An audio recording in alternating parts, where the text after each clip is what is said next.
The blood sacrifices were needed because our blood was impure. We don't deserve even a second of God's attention.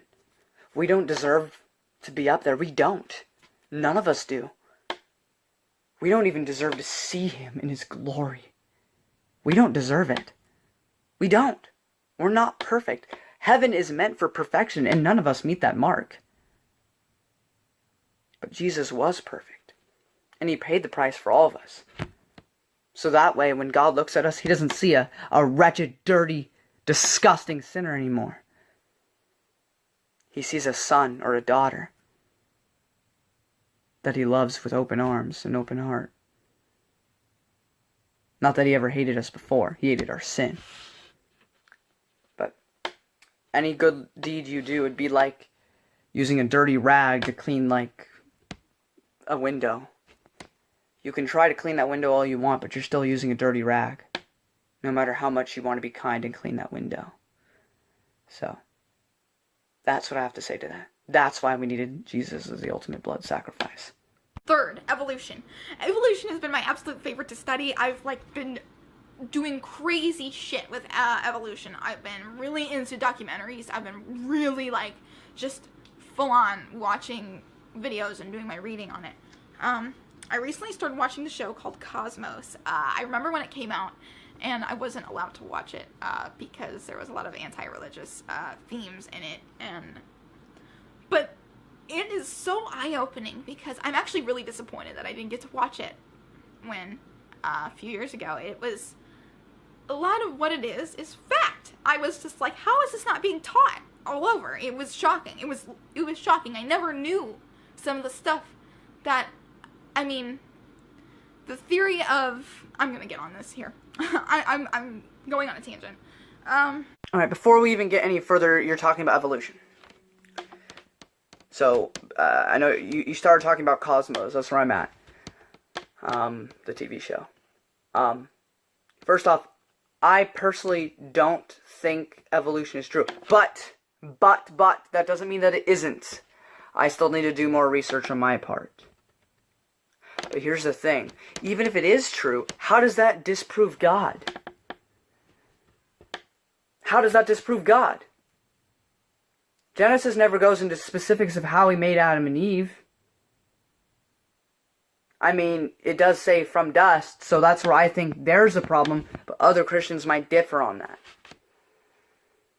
But even if evolution, which is still a theory at the moment, it has not been 100% proven to be fact, like gravity, so it's still technically a hypothesis at this point, but even if it were to be proven 100% true, it would just explain how God made human beings. I don't see how that disproves God in the slightest. Perhaps you can enlighten me with a response video or a comment on my video that I'm making to you.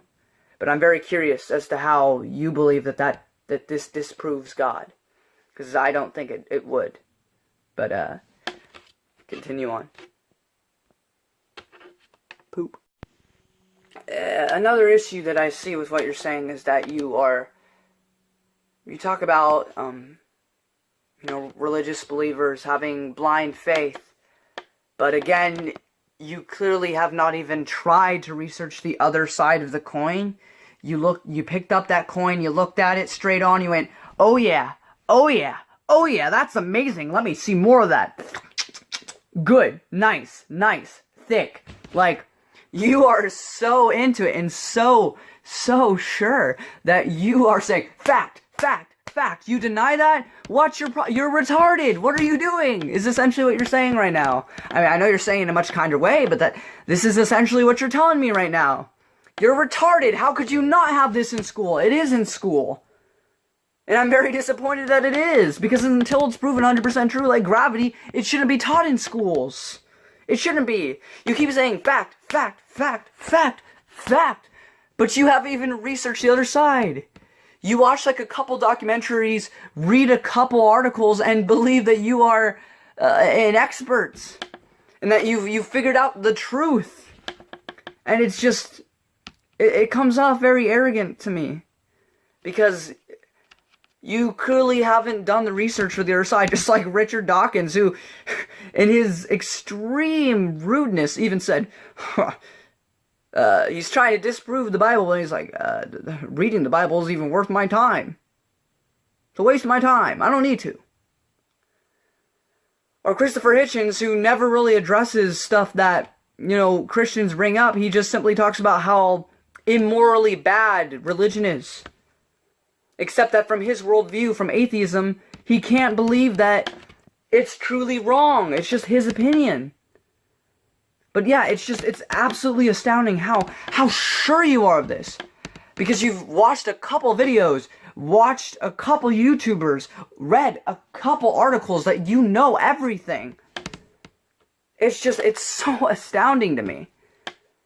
And then I hope, I'm not trying to convert you, I'm simply trying to give you information and rebuttals so you can challenge your beliefs. Because it seems to me like you're so sure. I don't claim to know everything. I don't think I ever will know everything. But I believe there's sufficient evidence to believe in the God of the Bible. I believe there's sufficient evidence for it. And I believe you're not giving sufficient evidence for agnosticism. I believe you're simply just stating things that you've heard without fact-checking it. You're accepting on blind faith because you watched a documentary of the Cosmos TV series, whatever it is, and you're just like, oh yeah, this makes sense. This sounds right. This is good, and then you don't research it. You don't continue research. You're just like, done. I mean, maybe you did do more research, but you clearly have not looked at the other side, though. You clearly looked on the atheist, train and went full throttle. And it's just absolutely astounding. So I highly suggest, if you do watch this entire video, which if you do, thanks, that's pretty amazing that you'd sit through my stupid stuff. No, but seriously, please, I implore you, do more research, like I wrote in the comment section. William Lane Craig, Frank Turek, J. Warner Wallace. J. Warner Wallace is a big one, and I really think you should check him out first. Check out some of his videos. He's really cool. And, see the other side. And maybe you still stick to agnosticism. That's cool. I'm not trying to convert you. But don't stay narrow-minded like this. It's astounding to me. But, continue. And I am super sorry that your parents didn't allow you to watch it. I watch atheist videos on a weekly basis, at least once a week. I try to. I try to watch atheist versus Christian debates at least once a week as well. I don't want to stay in a bubble. If my religion is false, I want to know. I don't want to follow a lie. I don't care if it makes me feel good or whatever. In fact, I was probably doing better off before. Not that I was doing better off, but that I felt good I felt good before that. Because I didn't have a standard that I was supposed to live by. But I want to follow truth wherever it leads. Now I have a different opinion on porn. I've realized how bad it is. And how self-destructing it is to watch. I used to beat kids in school because I was, bullied. I would never hit a kid now. I'd rather let them hit me. But, I'm so sad that you are so blindly following this and telling me how I'm blind when it's clear to me that so are you, if you're going to use that case against me. But I just hope that you do more research and that you follow the evidence wherever it leads and don't just look at the atheist side. Continue. I skipped a bit because she was talking about Catholic stuff that didn't apply to me. It just put a smile on my face because she said Richard Dawkins was one of the most brilliant people that she's ever read about and stuff, and it just shows how little she's done research. Just so many professional philosophers and other scientists genuinely don't like Richard Dawkins because of how obsessed he is with religion and how weak his arguments are in the God delusion. I'd actually recommend a book by Alistair McGrath called The Dawkins Delusion. But no, I'd also recommend a debate by John C. Lennox and Richard Dawkins. It's pretty funny. There's a part where Richard Dawkins is like, you only need to use the word faith when there isn't any evidence. And then John C. Lennox is like, not at all, not at all. I believe you have faith in your wife, yes? Is there any evidence for that? And Richard Dawkins stutters for a bit, and then finally goes, never mind about my wife, let's just move on. So blatantly just disregarded the question, ignored it, because he didn't have an answer for it. But it was pretty funny. But the fact that you think that Richard Dawkins is the smartest man, or like one of the smartest men you've ever listened to, shows how little research you've done. But again, I'm just going to heavily implore you, please do more research. You are again falling into scientism. Don't do that. Isms are bad. Marxism, scientism, hedonism, all of the isms are really bad. Don't fall into that. Science cannot explain everything. When you deal with morals, science cannot explain it because that is a philosophical claim. That is for philosophy to decide, or for philosophy to talk about, but not for... Your love for your boyfriend cannot be evaluated by science. You can use the chemicals to see the reactions that you get when you're with him, like the emotions that pop off when you're with him. But love itself, the word, what it means, how it is applied, can never, ever, ever be determined by science alone. Now, I'm not a scientist, so I don't claim to know, though I trust what Jesus said, and at least for me, I'm going to say that I believe everything in Genesis is true. Literally.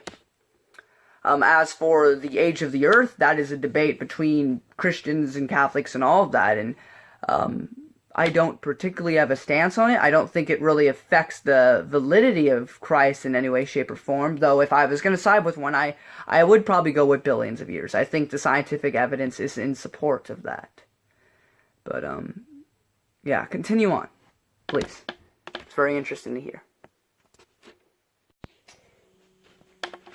Did you know when scientists were finding out that the universe was not infinite and that it did not exist forever, scientists were backing off on that because they said, oh God, no.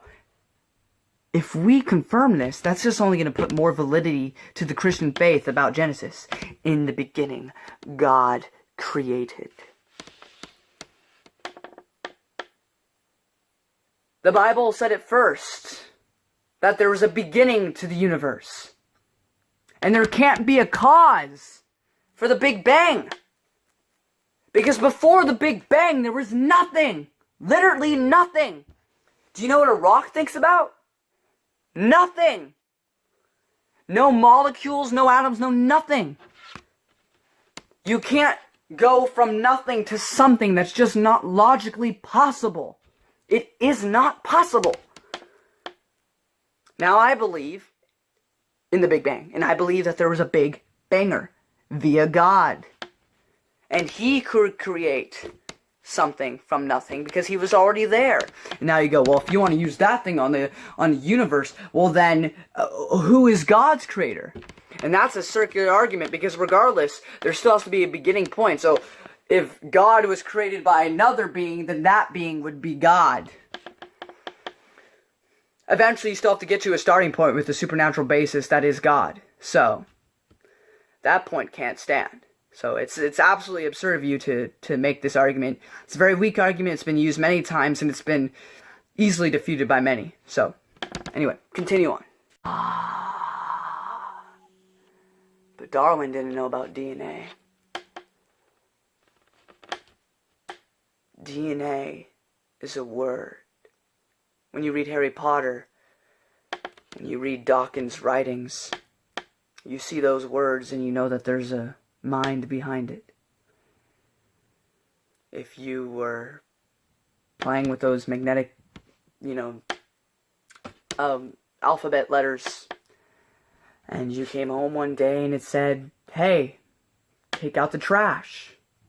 Do you think that randomly came to be, or would you much rather probably assume that some intelligence had put that up there to tell you that you need to go take out the trash?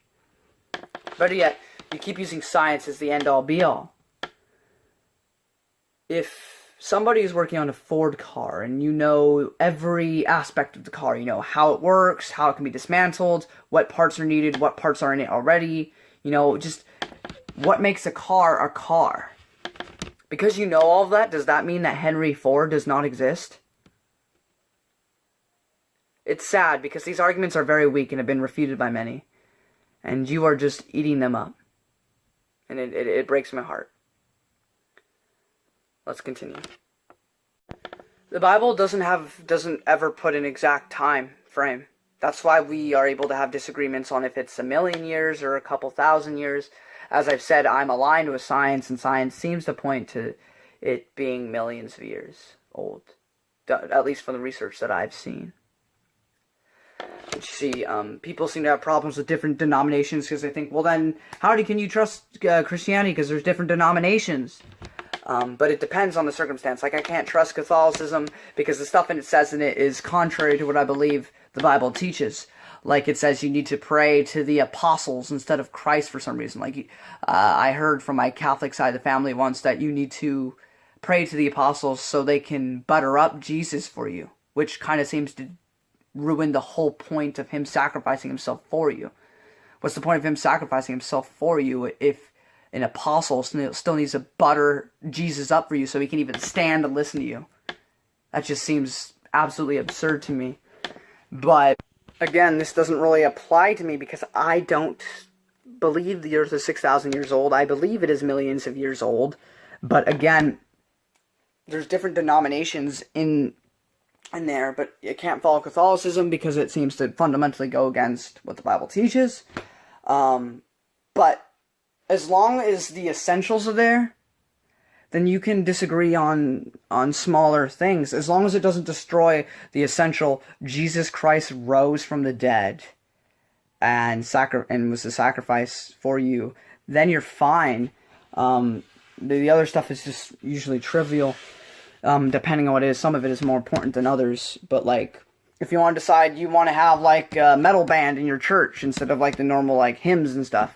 If you want to have picnic, like, blankets instead of pews, that is stuff you can easily, that doesn't affect anything that the Bible teaches. That's just a preference on how you would like your church to be and its, in its presentation and how it presents the Bible to people.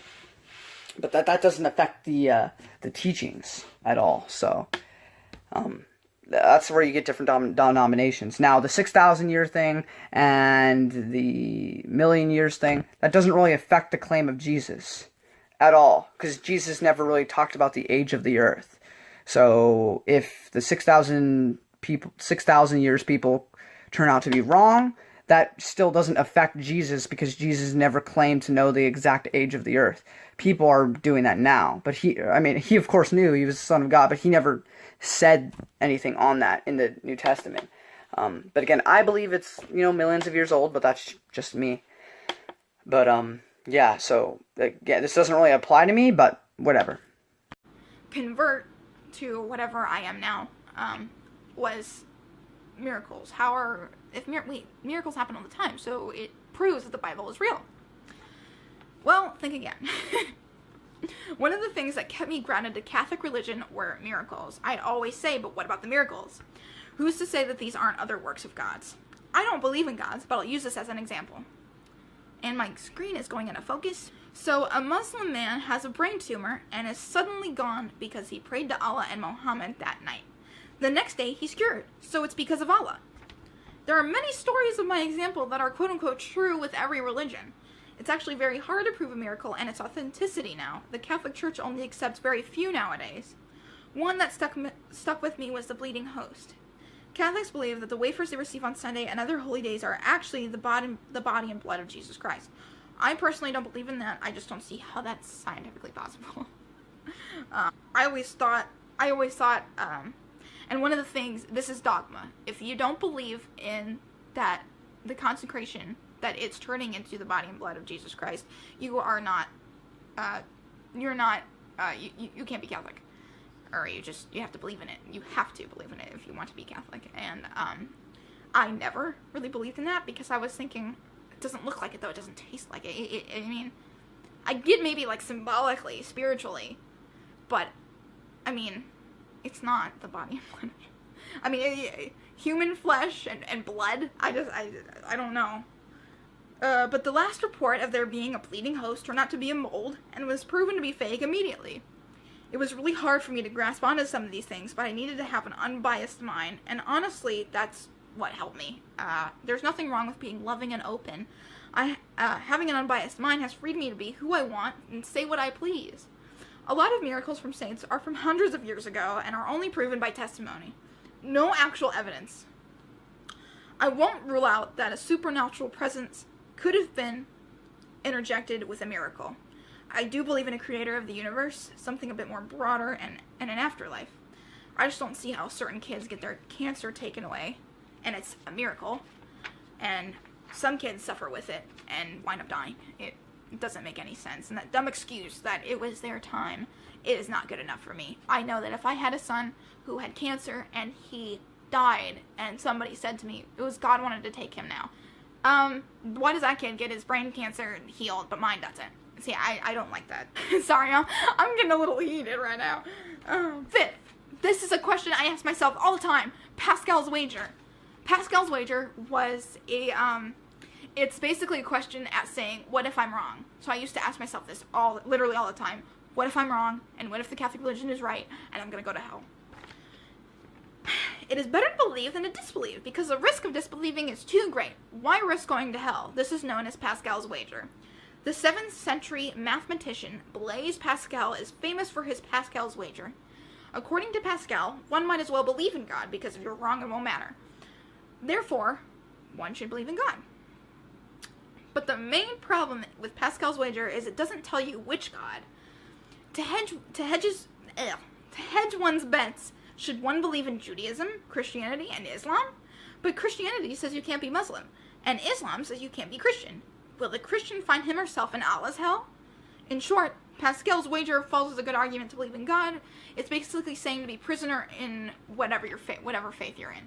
So, these are commonly questions asked by Christians, so I'm going to answer them. Are you absolutely sure that there's no God? I have probable cause to believe that there isn't a religious God, so my mind is going to pick what seems the most logical to me. Nobody has proof to disprove God, but evidence leads me to believe that there isn't one. Bear in mind, people, that the Bible is meaning everything literally and not figuratively. A lot of the stories you hear are 95% false. So, for example, Noah's Ark. He fit every single animal, every species of animal, and there are like 50 species of 50 kinds of spiders. Every animal on a giant boat and wiped out innocent people on a giant flood for 40 days. It just doesn't seem realistic. Sodom and Gomorrah, his wife turning into a pillar of salt. It's not humanly possible to turn into salt. You don't see that shit happening now. I mean, it was all, or this one, or Abraham and his son Isaac. What kind of God would make you go to the lengths of almost killing your own son to prove your own loyalty to him? That's just literally insane. I don't see how that's,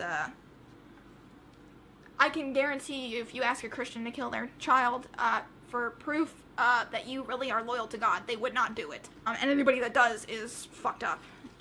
Do you agree that an open-minded person should be willing to look at all the evidence? And if so, then are you willing to look at the evidence for God's existence? I think everybody should have an open mind. The minute I see actual evidence of God, Jesus, Allah, Krishna, whatever, I'll be a follower. But no evidence has been shown to me, and until then, I will hold down to my convictions. If someone promised you eternal life, the protection of a loving super being, a feeling of moral righteousness, a purpose for living, answers to all the big questions, and a rule book for achieving the pinnacle of human potential, all in exchange for having faith in something that wasn't proven, would you be suspicious? Yes. I'm just gonna say yes to that. Origin of the Bible. This is where you find the origin of the Bible, you basically debunk the whole Bible and everything in it. And I will explain that. The problem with Christians, actually, the problem is, not with Christians, sorry. The problem is Christians actually believe that the Bible was written by God through man. You can debunk the Bible, so to speak, which would then debunk Christianity and Catholicism. The Bible was not written by men named Mark, Matthew, Luke, and John. Those weren't even their names, and the Catholic Church admits to that. Now I can appreciate the text as a piece of literature, as a piece of history in a way, but anyway, I can appreciate it for it being the Bible, a piece of human history. This is what humans believe, some humans believe in, what they follow, but as a actual book for morality, it's completely even not moral at all. It was actually used for mostly political gain. A lot of them interjected their own opinions and agendas in the Bible, almost like politicians now. Luckily, we can choose who we want as a leader, or at least somewhat. I'm going to leave a link in the description to Matt Dillahunty's video on the Bible, and it's going to be a little more in-depth than what I'm saying here. If you want to educate yourself on the Bible, really watch some of his videos, or hell, just look at the Bible itself, and you can decide a lot of the Old Testament and New Testament. The greatest miracle in the Bible is not Jesus' virgin birth, or Jesus' resurrection, though the resurrection is the most important miracle. The greatest miracle in the Bible is the very first line of Genesis. In the beginning, God created the heavens and the earth. If he can create this universe, this galaxy, the cosmos as we know it, atoms and molecules, thermodynamics, chemistry, biology, astronomy, the very cells in your body, the DNA encoded in you. If he can do all of that, it's not that hard for me to believe the rest. As for, why does it mean it's only the Christian God? Yeah, sure, and a Muslim man can pray to Allah and be saved. But maybe that's because he's saved, because God is going to work through him so he can meet Jesus.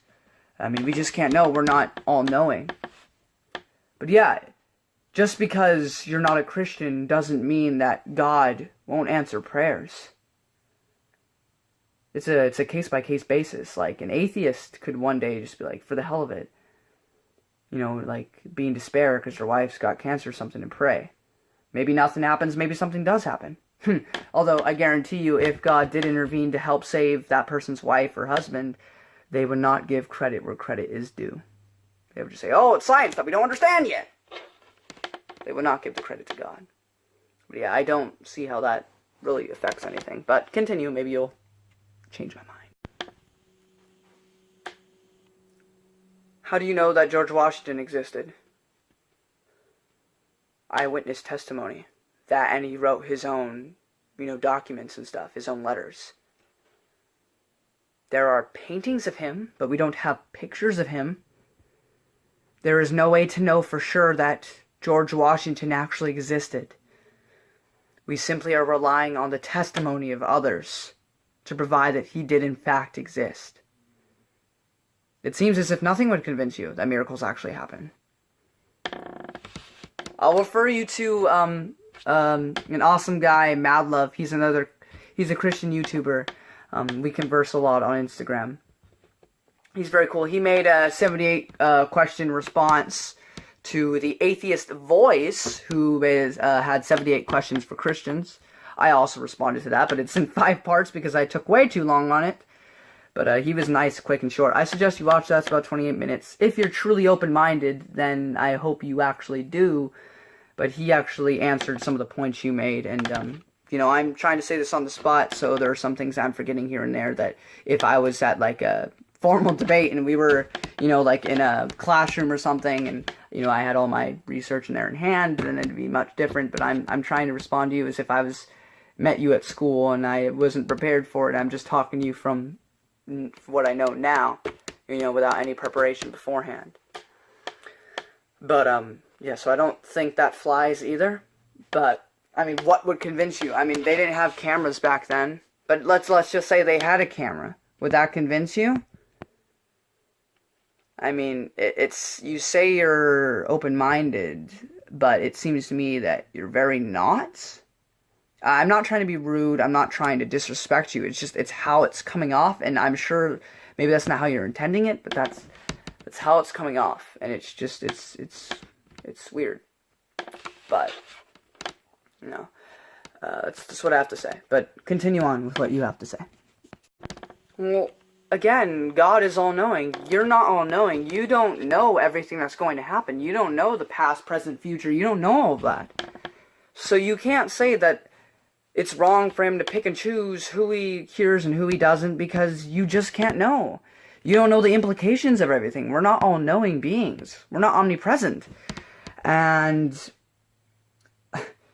you just said it yourself, like, how do we differentiate between it, and, like, still kids die and stuff like that, and then other kids are cured of their cancer, and the doctors have no explanation for it.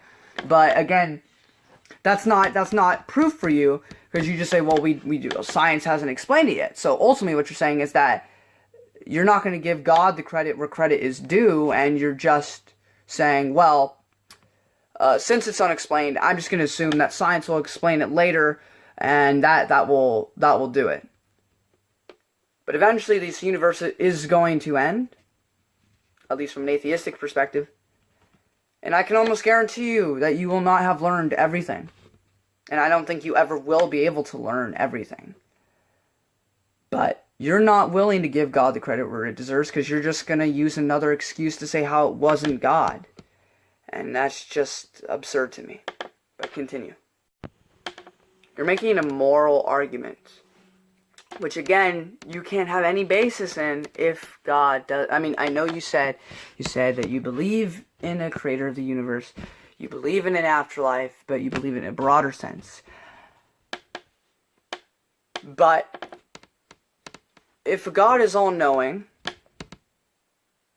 then how can you say that it is wrong for him to choose this kid now and this kid then, and to save this kid but not save this kid? Who are you to decide that he is wrong? Who determines that?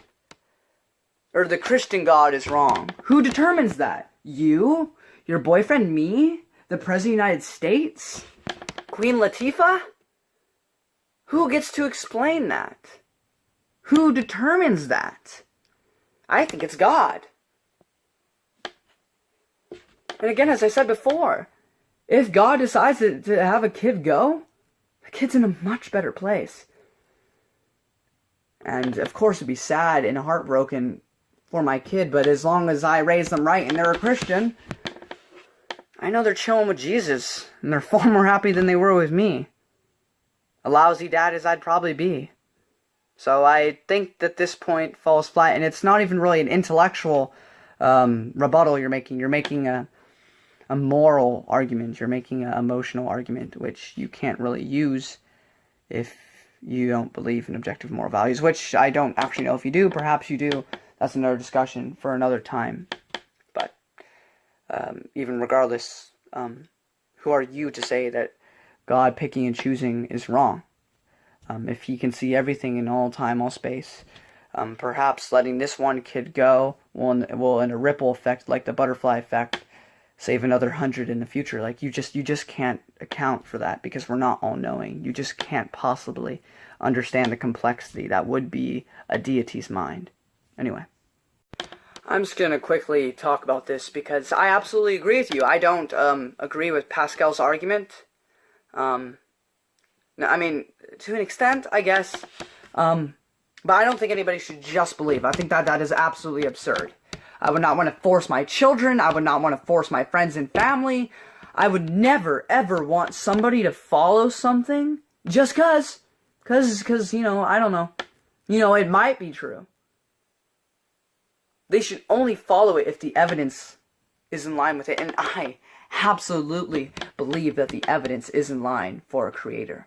Specifically, I believe the Judeo-Christian God, Yahweh, Jesus Christ, not the Catholic, because I believe that they have things in there that are contradictory to the Bible. But they also believe in purgatory, which the most professional Catholic scholars will even admit that, it doesn't say anywhere in the Bible, but it's implied. So, yeah, I just can't agree with that. But No, I don't agree with the Pascal wager. I think you should have firm evidence in what you believe. You should have evidential faith and believe in Christ based on the evidence he has laid before us, which is, I believe, pretty self-evident. Though I will say, I hope I am living my life in a way that glorifies God.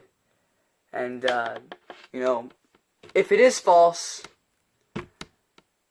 I would just like to know, but at least I live my life, caring about something that I believe to be important. Noah didn't wipe out innocent people. God did. And they weren't innocent, they were full of sin. And if God is creator of the universe, he can choose freely whoever the hell he wants to take out. He's all just and all good, so whatever he does is for our good. Also, with the huge ark thing, it never says that the animals are full-grown adults. So for all you know, they were all babies, which would make it more plausible that they were all able to fit on a boat. Also, we do have some evidence, scientific evidence, to support the Noah's Ark, because we found, many strange sea artifacts like seashells and whatnot in really high mountains, which doesn't make any sense that sea life would be that high up unless the water got really high. But that's just a little bit of that. But continue on. I'm running out of space here, so I gotta end this. And then you had to cuss. The moment you cuss when discussing things that are important, I lose a little respect, because I feel if you have a coherent argument, there is no need for cussing. I'm not faulting you. It makes it harder for me to listen to what you have to say when you throw out profanity like that. As I said, God can do anything because he's God, and again, I said the greatest miracle in the Bible was the very first line of Genesis. So if he can do all that, if he can create the universe, I don't think it's that far of a stretch to say he could turn a woman into salt. We're made 70% of water, and we have a lot of salt in our body too, so I don't think it's too far of a stretch if you are willing to, look at the overwhelming facts. As to Abraham and Isaac, if you look at the text very carefully, Abraham knew that God would not let Abraham actually sacrifice his son, because earlier on, God says specifically to Abraham, through your son Isaac, many descendants will be grown, or be given, or whatever, which is kind of hard to do if Isaac is dead. So I think, and it's pretty clear in Scripture, that Abraham knew that it was a test, and knew that it was God trying to see how faithful he would be. And of course he was. Because again, God stopped it before it happened. God wasn't going to let Abraham actually kill his son. Of course not. God's not a murderer. If people die, he killed them. Killing is just. Murder is unjust. Remember that. It's a vocabulary. It's very important to remember. But anyway, move on. Easily refuted. Yes and yes. I hope I do seem open-minded. You seem a bit closed-minded right now, but I'm hoping that you'll take my advice and do more research and be more open-minded. But yes, as I said before, we have two completely different kind of lives. You grew up in religion. I did not. I grew up in a very secular household. I didn't read the Bible until I was like 14. But I've seen the evidence. And I've heard what you've said, and I've heard it before by other people. I don't think it sticks to landing. I think that there's a scale being weighed, and I think the scale leans in defense of Christ. So, but if you can give me evidence to the contrary, if you ever find Jesus' body, call me up or DM me on Instagram. I'd really like to know, because I don't want to follow a lie. Thank you. Well then. If that's the case, I hope you look at J. Warner Wallace on the forensic case for God's existence, the reliability of the New Testament, and I hope you just do a lot more research and look up the people I mentioned, and really focus on this. Like, as C.S. Lewis once said, who is one of the most famous Christians of the 20th century, he wrote the Chronicles of Narnia, if you know of that. And he said this, he said, If Christianity is false, it is of no importance. If true, of infinite importance. The only thing cannot be is moderately important. But I think that applies to pretty much anything that has to do with God. If he's real, then we need to know. If he's false, we also need to know. So I highly implore you. I think this is the most important topic. I think this is the most important thing you can do in your entire life. I think you really need to study this and search this and know for absolute certainty that the view you are holding right now is absolutely where you want to stick for the rest of your life. Because I heavily think the evidence is to the contrary. But I'm not you. But I hope you do a lot more research and look up the people I mentioned and watch a couple of their stuff. Some of them are going to be long, like maybe hours long and stuff like that. But that's the price you got to pay for real research. But yeah, so I hope you do that. And I look forward to maybe making another rebuttal video to you or having a discussion with you in DMs or in the comment section. I look forward to it.